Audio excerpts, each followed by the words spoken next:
A falta de buenas infraestructuras medievales, los canteros de aquella época transitaban por las calzadas romanas, que eran las vías naturales de comunicación entre la zona costera y los pueblos de la montaña, para el intercambio de los productos del mar con aquellos que venían de la meseta. Por esta calzada romana transitaron los famosos canteros de la costa, como los que hicieron el claustro de Santillana, para labrar los capiteles de esos pueblecitos de la montaña.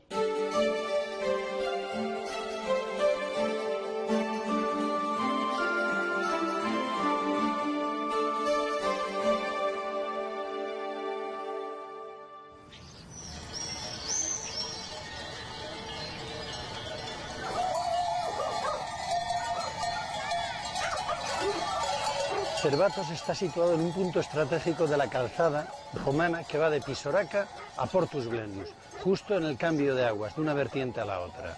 Inicialmente es una fundación del conde castellano Sancho García, hay fuero del año 999. Este monasterio se empobrece. La pujanza de la Catedral de Burgos hace que esto pase a ser una colegiata que depende de dicha catedral.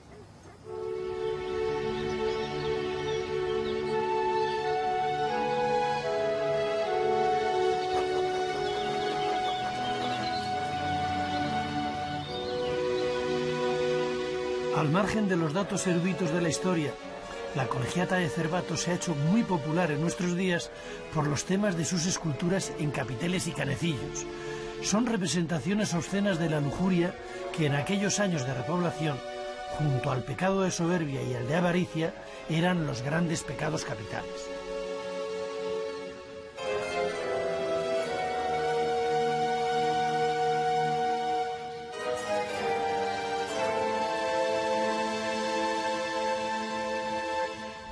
Esta colegiata de Cervatos es muy famosa por la obscenidad de sus esculturas. Los canecillos que acabamos de ver, esculturas de bulto y nunca mejor dicho, son famosos en todos los libros. A mí me recuerda mucho la escultura contemporánea, fundamentalmente el escultor Botero.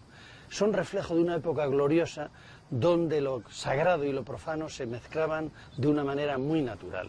Eran la continuación de los sermones en los que se fustigaba la lujuria.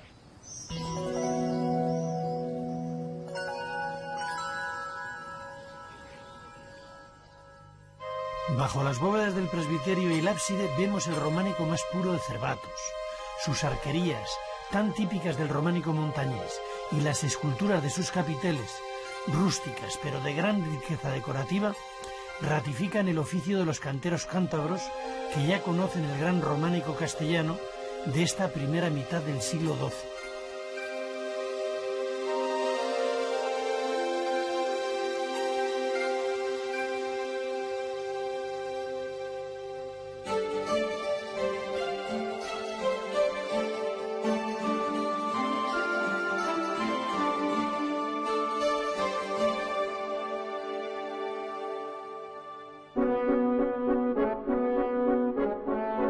Las praderas de Valdeolea fueron la base del modo de vida de los primitivos pobladores. Con la llegada de Roma, a finales del siglo I a.C., pasaron a ser el gran campo de pastos de la caballería de la Legio IV Macedónica, para dominar y conquistar a las muy hostiles tribus de cántabros.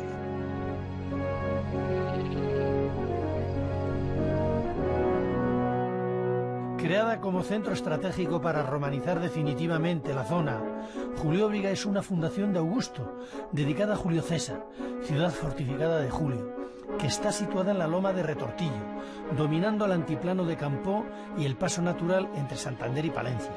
Son las rutas que siglos más tarde seguirán los visigodos y después los repobladores medievales para ocupar prácticamente los mismos asentamientos.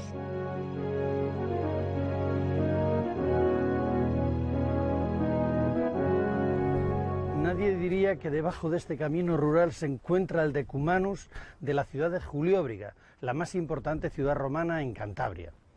A mis espaldas tengo la iglesia románica. Prácticamente 1200 años separan el templo de Júpiter que había en el foro de esta iglesia románica que ahora contemplamos.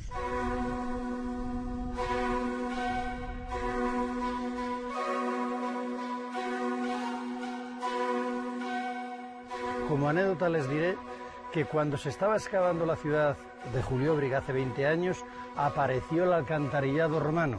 Bueno, pues en aquel momento se estaba trayendo el agua corriente a la población.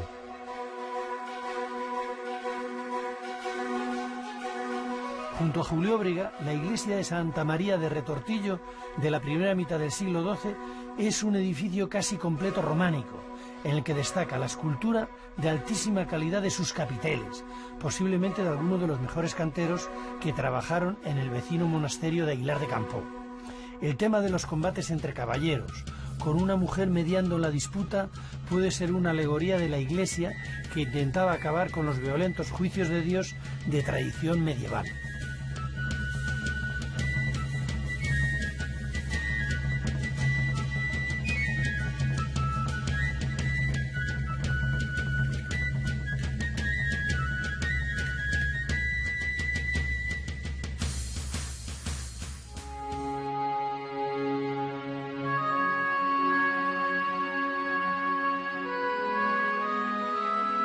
Seguimos en Campoo de en medio, donde la iglesia de San Cipriano de Bolmir, también de los inicios del siglo XII, muestra en su buen trabajo de cantería la relación que tiene con el cercano monasterio de Cervatos, especialmente en la escultura de sus canecillos en la cornisa del muro sur.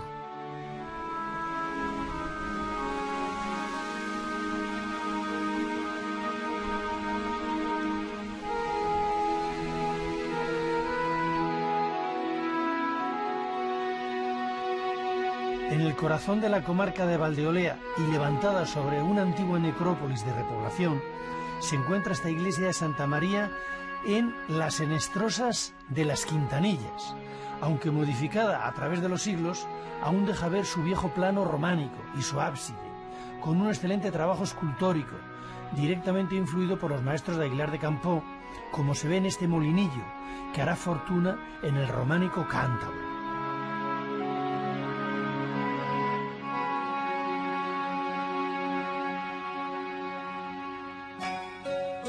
En el interior aún conserva restos de pinturas ya góticas.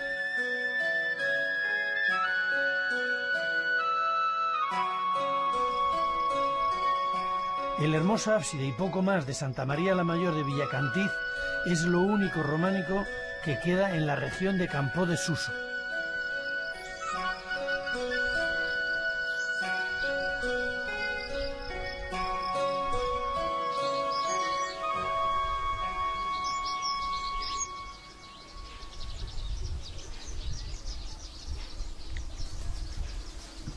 No muy lejos, de nuevo en la vecina Valdeolea, los templos románicos se multiplican, como este de Santa María de Hoyos, en el que en alguno de sus canecillos, bajo el alero de su tejado, los canteros se representan a sí mismos trabajando la piedra. Otros santanderinos han continuado el oficio de maestro cantero, resucitando el románico en pleno siglo XX.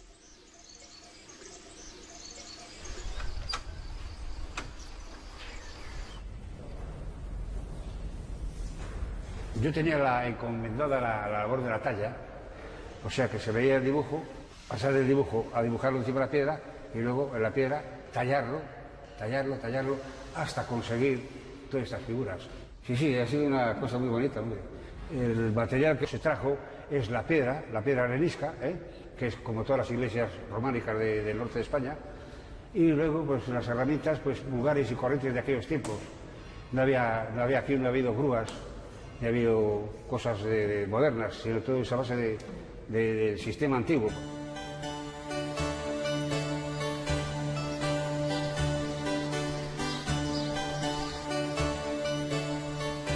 Yo venía de la Escuela de Artes y Oficios, ya venía un poco preparado del trabajo de la piedra, con un poco de conocimiento de la piedra, y surgió esta labor. Me llamaron, me encomendaron, oye, tú te comprometes a hacer esta talla y esto, bueno, pues sí. Entonces, con el tiempo, fui comprendiendo todo lo que se iba a hacer aquí, que era muy costoso, como se puede ver, esto es una obra que no es cualquier cosa.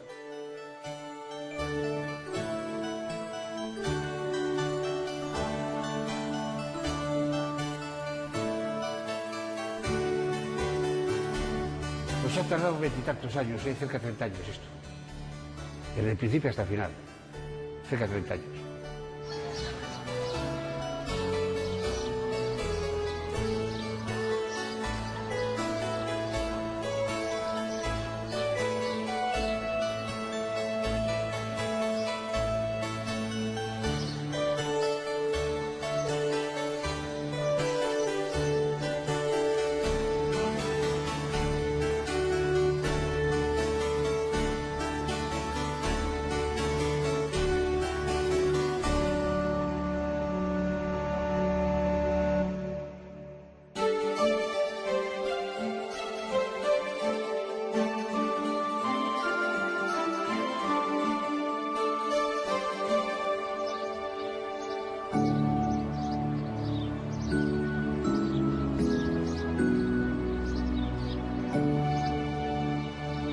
La Colegiata de Santa Cruz de Castañeda es una de las construcciones más importantes del románico de Cantabria. Se encuentra en un viejo camino que une las cuencas del Pas y del Miera, en el último tramo del curso del río Pisueña que cruza el valle de Cayón. La repoblación de la trasmiera del conde Gundesindo en el año 816, junto al posterior paso de peregrinos hacia Oviedo y Santiago, que la ponen en contacto con el románico internacional, podrían ser los antecedentes de este edificio levantado en el primer tercio del siglo XII.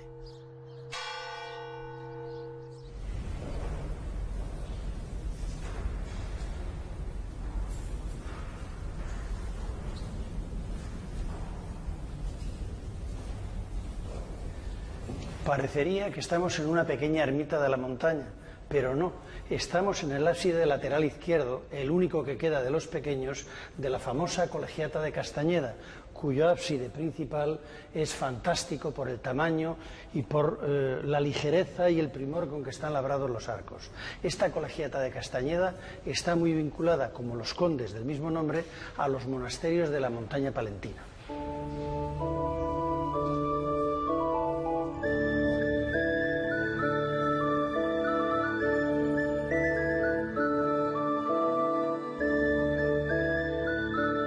Con una escultura de técnica robusta, pero muy expresiva, esta fuerte construcción románica tiene en su ábside una de las más hermosas arquerías de la región. Es, en definitiva, el resultado de lo que supone su situación geográfica en un cruce de caminos, muy especialmente el de Santiago. En 1930 fue declarada bien de interés cultural.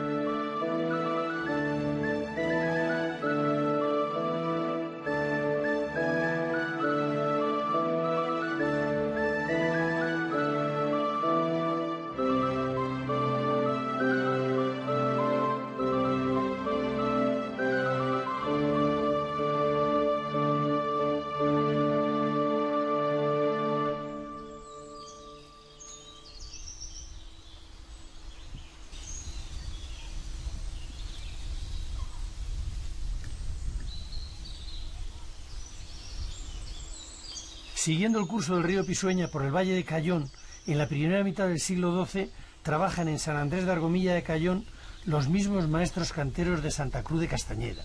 La actual iglesia debió ser una abadía o monasterio, a juzgar por los sepulcros encontrados en un pequeño edificio junto al templo. La torre y la sacristía son añadidos posteriores, pero la techumbre de madera posiblemente sea como la que tuvo el templo primitivo. En el capitel izquierdo del arco triunfal vemos una lucha de un hombre que coge por la cola dos fieras, otra oscura alegoría del mundo medieval.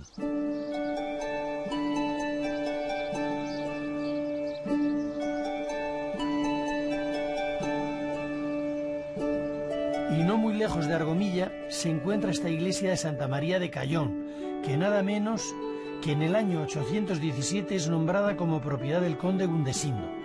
En la actualidad conserva las ventanas del ábside y con alguna modificación la espadaña.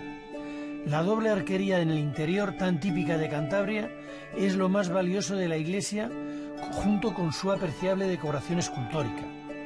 Comenzada a principios del siglo XII, fue terminada o reformada a partir de 1150.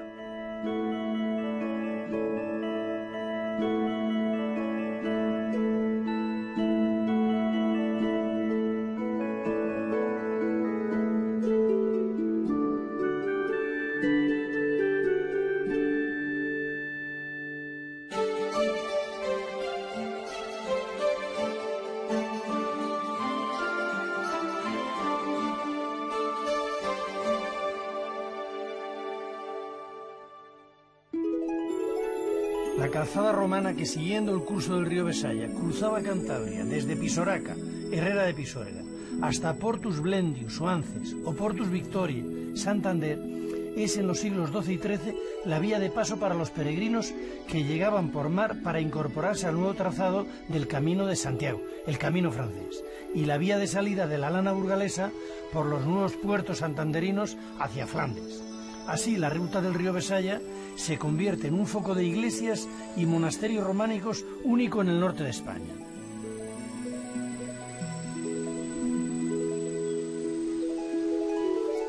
De esta única iglesia románica del Valle de Anievas, cuenta la leyenda que en aquellos tiempos la costumbre de tocar las campanas a la hora de comer le molestaba especialmente a la reina Urraca. Como castigo mandó cortarle las colas a los caballos de Cotillo y se marchó a Morós.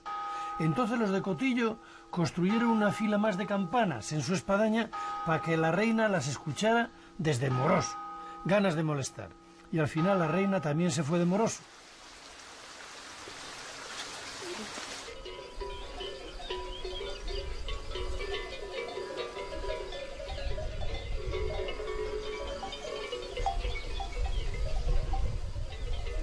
En la antigua localidad de Río Seco, citada en el Fuero Apócrifo de Cervatos del año 999, se encuentra la iglesia de San Andrés.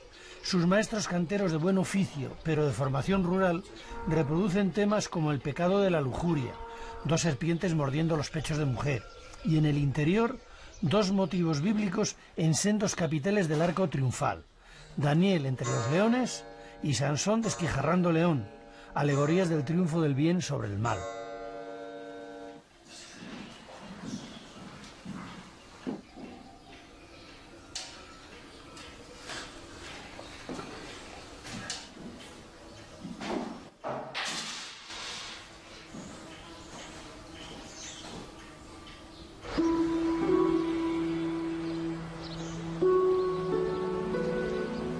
A mediados del siglo XI ya debía existir en Silio un viejo monasterio, pero el edificio que ahora conocemos pertenece ya a la expansión del gran románico que circula por la ruta del Besaya, y posiblemente su construcción sea de la primera mitad del siglo XII.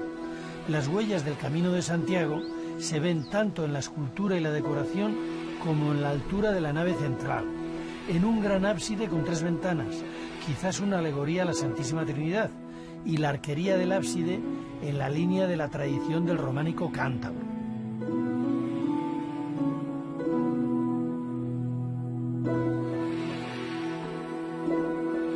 La iglesia sufrió un incendio en 1936 que afectó, pero no llegó a destruir, el simpático y buen trabajo de los canteros medievales.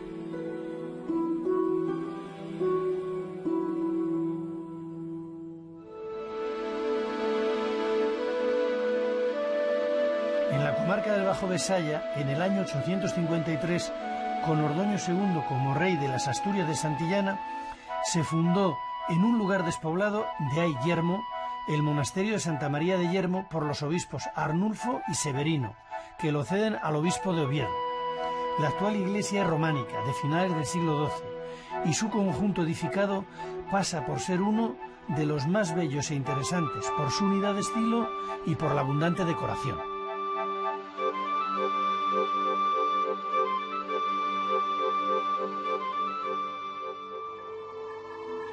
La gran variedad de temas esculpidos en capiteles y canecillos van desde la pura geometría a los monstruos, los oficios y los dedicados al pecado, si es que no lo eran todos, como el de la lujuria, con figuras en posiciones obscenas cuya expresividad debía ser, se supone, modelo del mal para los regidores espirituales de estas parroquias.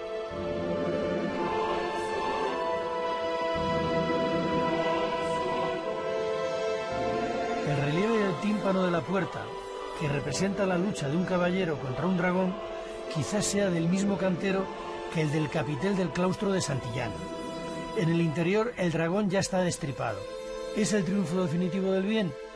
El trabajo escultórico de la decoración de la nave vuelve a recordar al maestro de Santillana.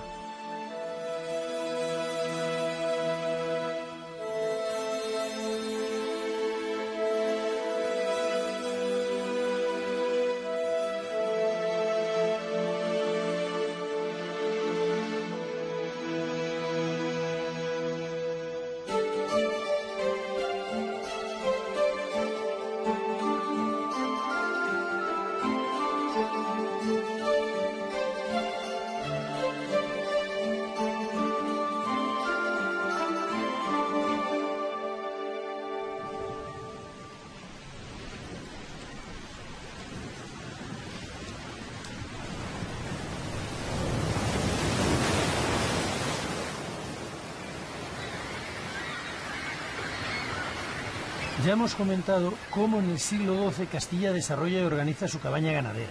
La trashumancia es la base de este desarrollo y la lana que llega a Burgos es enviada a los puertos recién creados en la costa cántabra, Castro-Urdiales, Laredo, Santander, San Vicente de la Barquera, para su exportación, especialmente a Flandes.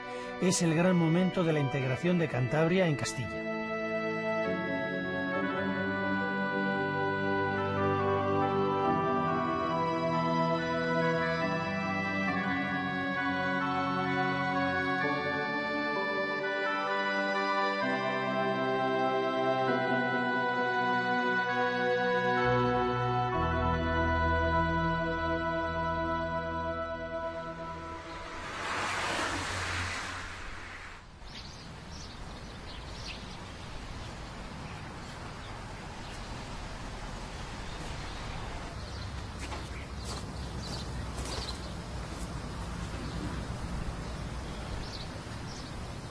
Como esta pequeña ermita de San Román de Escalante serían las iglesias que encontraban los peregrinos que venían de Francia en el primer camino de Santiago. Estamos a 5 kilómetros de la costa y esta era la naturaleza que ellos veían a su paso, praderas y bosques exuberantes. Todavía no estaba suficientemente protegido por las fortalezas del Duero el camino francés, que luego daría paso a las grandes peregrinaciones hacia Santiago.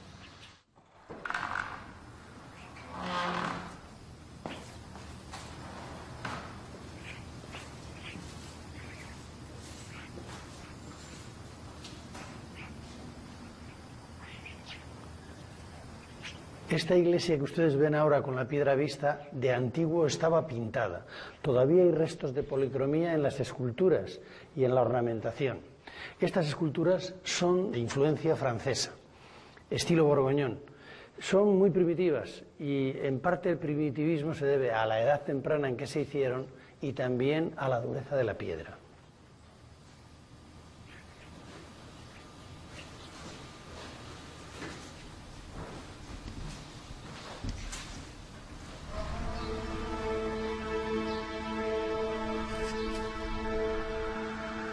Cerca de San Román de Escalante y a pocos kilómetros del Cabo de Ajo se encuentra Santa María de Varello. Puede ser que naciese como un pequeño monasterio particular durante la repoblación medieval o que dependiese de otro de mayor dominio en la Trasmiera, como era el de Santa María del Puerto en Santoña, en los años finales del siglo XII o comienzos del XIII, que es cuando debió de ser levantada la iglesia.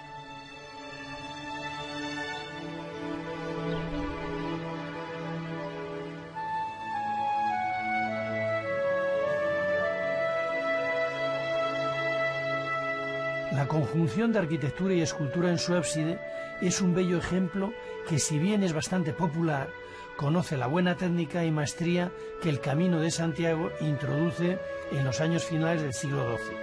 La abundancia de rostros o cabezas, que ya anuncia el estilo gótico, es característica de esta escuela de canteros claramente provinciana. Estos talleres que García Guinea llama castellanos se prolongarán hasta el primer cuarto del siglo XIII.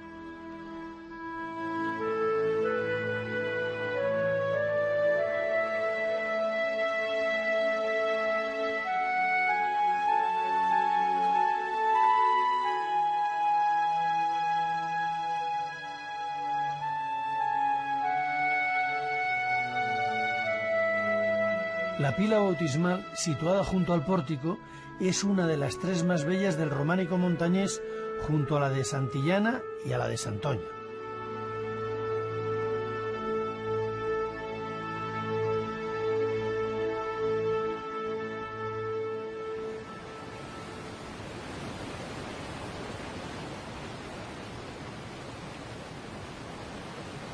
Cuando los primeros peregrinos a Santiago viajaban pegados al mar por estas costas, antes de que Castilla construyera sus puertos, como este de Santoña, los cristianos de la repoblación de Cantabria fundaban monasterios en los que se reorganizaba la nueva sociedad que resistía.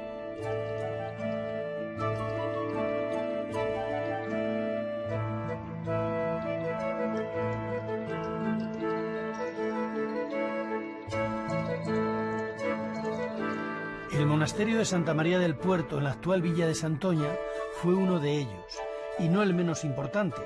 Hay relatos como el de Argaiz que la supone fundada por el mismísimo apóstol Santiago, que consagró obispo de ella a San Arcadio, nada menos que en el 37 de nuestra era. Lo cierto es que la primera fecha datada del monasterio de Puerto es del año 836, según consta en la colección diplomática de San Salvador de Oña. En 1210, con el abad don Gutiérrez, Alfonso VIII ordena la revisión de las pertenencias del monasterio. Sus posesiones llegaban por el este hasta Islares, por el oeste hasta Santander y por el sur toda la cuenca del río Asón desde Rasines al mar.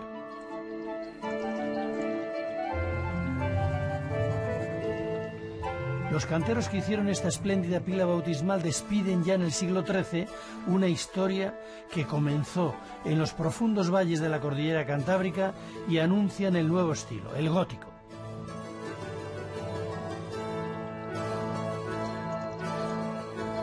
Salimos de las montañas donde Beato de Liébana lidera una iglesia militante y combativa. En sus comentarios al Apocalipsis inventa los beatos, copiadísimos luego en el románico posterior. Hemos visto también los eremitorios, donde los premonjes estaban orando en aquellas cuevas para luego convertirse en monasterios. Posteriormente los monasterios se convierten en las colegiatas que hemos visto. Ahora estamos en la costa, en Santoña. Esta pila bautismal que ustedes ven, hecha por los grandes canteros de este final del románico, similar a las de Barello y Santillana, nos está hablando de que ya está el gótico encima de nosotros.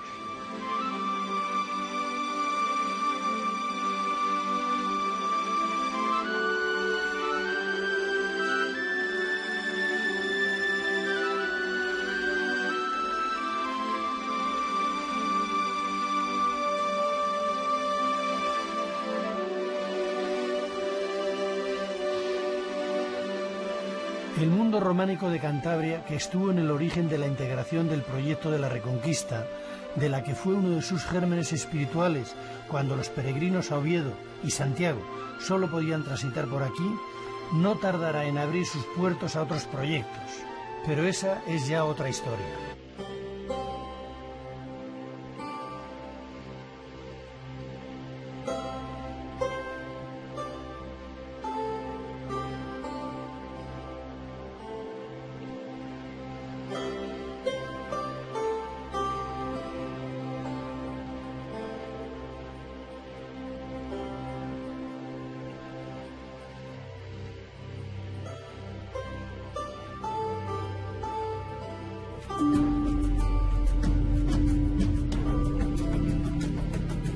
Con aquellos que venían de la meseta. Por esta calzada romana transitaron los famosos canteros de la costa, como los que hicieron el claustro de Santillana, para labrar los capiteles de esos pueblecitos de la montaña.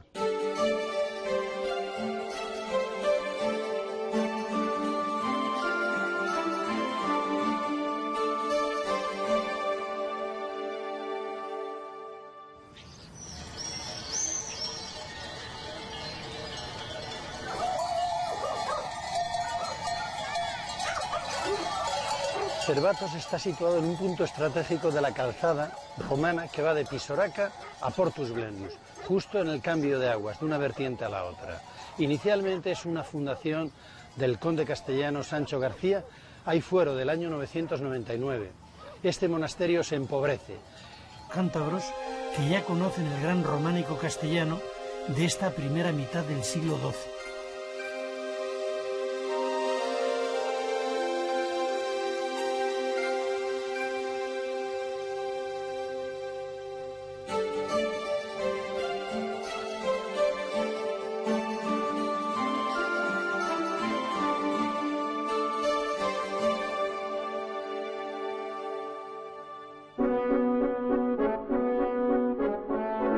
Las praderas de Valdeolea fueron la base del modo de vida de los primitivos pobladores. Con la llegada de Roma, a finales del siglo I a.C., pasaron a ser el gran campo de pastos de la caballería de la Legio IV Macedónica, para dominar y conquistar a las muy hostiles tribus de cántabros. Esta colegiata de Cervatos es muy famosa por la obscenidad de sus esculturas. Los canecillos que acabamos de ver, esculturas de bulto, y nunca mejor dicho, son famosos en todos los libros. A mí me recuerda mucho la escultura contemporánea, fundamentalmente el escultor Botero. Son reflejo de una época gloriosa donde lo sagrado y lo profano se mezclaban de una manera muy natural. Eran la continuación de los sermones en los que se fustigaba la lujuria.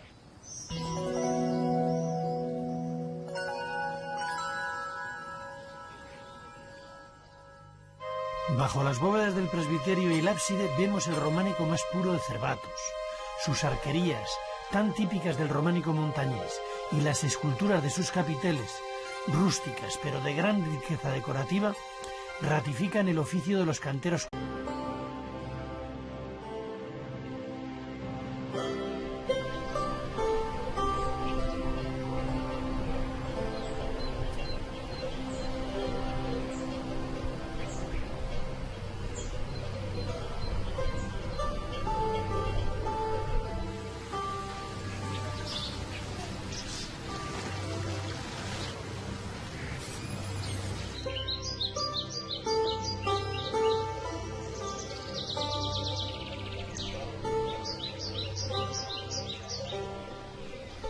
A falta de buenas infraestructuras medievales, los canteros de aquella época transitaban por las calzadas romanas, que eran las vías naturales de comunicación entre la zona costera y los pueblos de la montaña.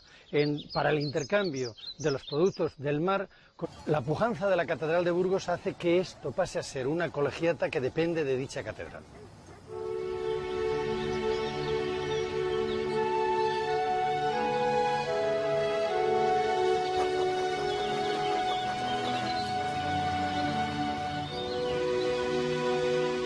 Al margen de los datos eruditos de la historia, la colegiata de Cervatos se ha hecho muy popular en nuestros días por los temas de sus esculturas en capiteles y canecillos. Son representaciones obscenas de la lujuria que en aquellos años de repoblación, junto al pecado de soberbia y al de avaricia, eran los grandes pecados capitales.